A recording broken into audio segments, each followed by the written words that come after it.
নমস্কার সবাইকে, আবার একটা নতুন ভিডিওতে সবাইকে স্বাগত জানাই। আজকে টি টাইমে একটা কেকের রেসিপি শেয়ার করব। বাড়িতে বাচ্চা কাচ্চা থাকলে অনেক সময় তারা কেকের বায়না করে। সব সময় দোকান থেকে কিনে না দিয়ে মাঝে সাঝে এভাবে বাড়িতে বানিয়ে দিলেই কিন্তু তারা অনেক খুশি হয়। ডিম, কনডেন্স মিল্ক, ওভেন ছাড়া একদম নরম তুলতুলে এই কেকটা খেতে কিন্তু দারুণ হয়। তৈরি করব লেমন কেক। তো চলুন শুরু করি আজকের ভিডিও। লেমন কেক তৈরির জন্য আমি এখানে পাতিলেবু নিয়েছি, একটু বড় সাইজের নিয়েছি, ভালো মতো ধুয়ে রেখেছি। এবারে গ্রেটার নিয়েছি, ছোট গ্রেটার যেগুলো হয় সেটা নিয়েছি, নিয়ে পাতিলেবুর খোসার যে সবুজ অংশটা শুধুমাত্র সেটাই কিন্তু গ্রেট করে নেব। খেয়াল রাখতে হবে ভেতরের যেন সাদা অংশ সেটা যেন কোনোভাবেই না আসে, তাহলে কিন্তু তেতো হয়ে যাবে। একদম যে স্কিনটা সবুজ সেটাই কিন্তু নেব গ্রেট করে। এবারে এই লেবুটাকে মাঝখান থেকে দুটুকরো করে রসটাকে বের করে নেব, আর বীজগুলোকে কিন্তু ফেলে দেব। চাইলে একটা ছাঁকনির মধ্যে নিয়েও রসটাকে কিন্তু ছেঁকে নিতে পারেন, যাতে বীজগুলো চলে যায়, বা বীজগুলো হাত দিয়ে তুলে ফেলে দিলেও হবে। তো গোটা একটা লেবুর রসই আমি এখানে ব্যবহার করছি, যেহেতু বড় সাইজের লেবু।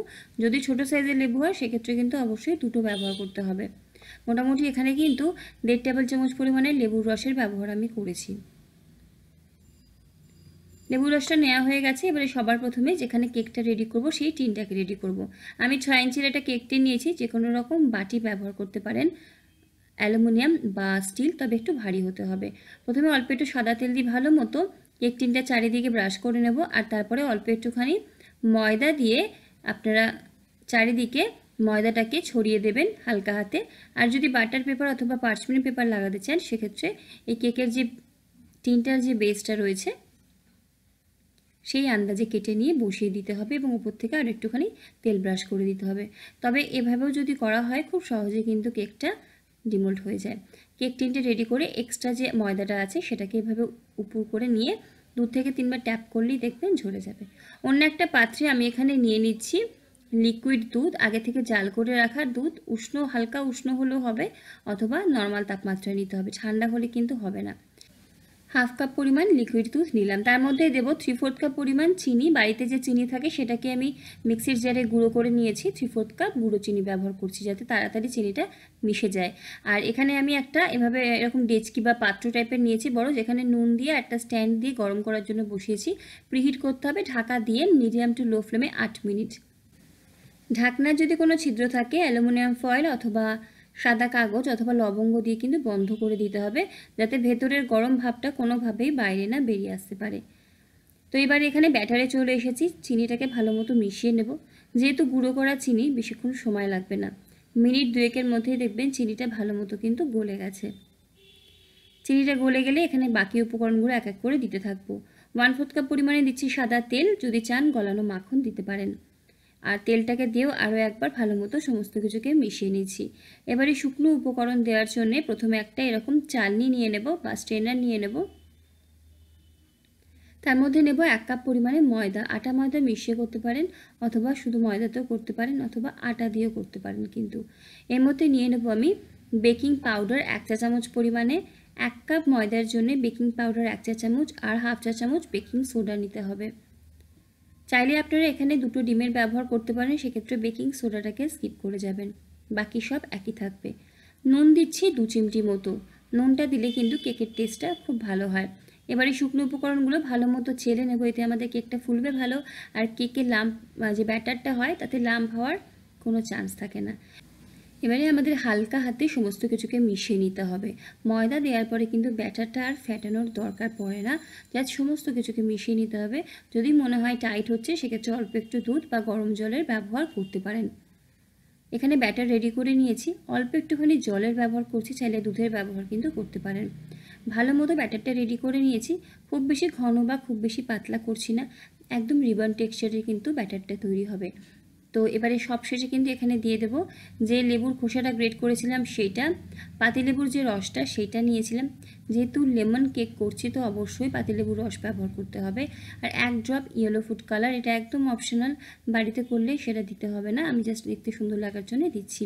আর দিয়ে দেবো পাতিলেবুর রসটা। এবার জাস্ট সমস্ত কিছুকে ভালো মতো মিশিয়ে নিতে হবে। তাহলে কিন্তু আমাদের এই কেকের ব্যাটারটা একদম রেডি। আর সমস্ত কিছুকে মিশিয়ে নেওয়ার সাথে সাথেই কিন্তু কেক টিনে ব্যাটারটাকে ট্রান্সফার করে দেবো।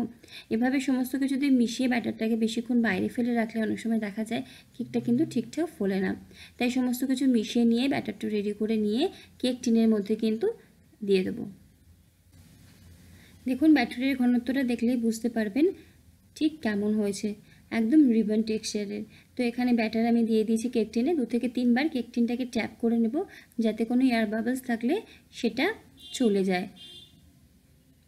আর এদিকে আমাদের কিন্তু যেখানে ডেচকিটা বসিয়েছিলাম, যদি আপনারা কড়াই ব্যবহার করেন তাহলে কড়াই প্রিহিট হয়ে গেছে। প্রিহিট অবশ্যই করতে হবে, নাহলে কিন্তু কেক ভালো মতো ফোলে না। 3 থেকে 4 বার কেক টিনটাকে ট্যাপ করলাম, আর এবারে ডেচকিটার ঢাকনাটা খুলে হালকা হাতে আলতো হাতে কেক টিনটাকে বসিয়ে দিচ্ছি। যেহেতু ডেচকিটা খুব গরম হয়ে গেছে তাই একটু সাবধানেই কিন্তু কেক টিনটাকে এখানে বসিয়ে দিতে হবে। ঢাকনাটা দিয়ে একদম লো ফ্লেমে 40 মিনিটের জন্য কিন্তু বেক করতে দিতে হবে। কেক ফোলার সময় যদি আমরা কেকের ঢাকনাটা বা যে পাত্রে কেকটা তৈরি করছি সেই ঢাকনাটা খুলি, অনেক সময় দেখা যায় কেকটা চুপসে যায় বা মাঝখান থেকে বসে যায়। তাই কেকটা ফোলার সময় ঢাকনাটা কিন্তু খুলবো না, একদম লো ফ্লেমে 40 মিনিট রেখে 40 মিনিট পরে চেক করব। যদি মনে হয় একটু হওয়া বাকি আছে, সেক্ষেত্রে কিন্তু আপনারা আরও 5 থেকে 7 মিনিট লো ফ্লেমে বসিয়ে রাখবেন। তো এখানে একটা টুথপিক বসিয়ে দেখব, টুথপিকটা যদি ক্লিন আসে বুঝতে হবে কেক আমাদের রেডি। কেক এখানে একদম রেডি, টুথপিকটা ক্লিন এসেছে। গ্যাসের ফ্লেমটাকে বন্ধ করে দিয়েছি, আর এখানে কিন্তু ঢাকা দিয়ে জাস্ট 2 মিনিট মতো রেখে দিচ্ছি, যাতে উপর থেকে একটা হালকা কালার আসে। তারপরে কিন্তু কেক টিনটাকে বের করে নেব। আর কেক টিন বার করে নিয়ে একটা পাতলা সুতির কাপড় ঢাকা দিয়ে কেকটাকে ঠান্ডা করতে দেব, যাতে কেকটা উপর দিক থেকে শক্ত হয়ে না যায়। এভাবে যদি আমরা খোলা বাতাসে রেখে দিই, অনেক সময় উপর দিক থেকে কেকটা ড্রাই হয়ে যায়। তাই জন্য একটা সুতির কাপড় চাপা দিয়ে রেখে দেবেন। আমি এরকম একটা রুমাল চাপা দিয়ে রেখে দিয়েছি। ঠান্ডা হলে কেকটাকে ডিমোল্ড করবো টিন থেকে, আর তারপর কেটে পরিবেশন করব। বাচ্চাদের স্কুলের টিফিন বা বাড়িতে যদি চায়ের সাথে খেতে ইচ্ছা করে, অবশ্যই এই টি টাইম লেমন কেকটা বানিয়ে দেখতে পারেন। খেতে দারুণ হয়, সবার ভালো লাগবে। আর কেটে আমি প্রথমেও দেখিয়েছি, একদম নরম তুলতুলে স্পঞ্জি কেক তৈরি হয়, ডিম ছাড়া, কনডেন্স মিল্ক ছাড়া, গ্যাস ওভেনে। এই কেকটা অবশ্যই একদিন বানিয়ে জানাবেন কেমন লাগলো। ভিডিও ভালো লাগলে লাইক, কমেন্ট, শেয়ার, সাবস্ক্রাইব করে পাশে থাকবেন। খারাপ লাগলে অবশ্যই জানাবেন কেন খারাপ লেগেছে। কেকটা দেখুন একদম কত সুন্দর সফট কেক তৈরি হয়েছে। আজকে এই অবধি, দেখা হচ্ছে পরের ভিডিওতে অন্য কোনো রেসিপি নিয়ে। আপনারা সকলে ভালো থাকুন, সুস্থ থাকুন, হাসি খুশি থাকুন। ধন্যবাদ।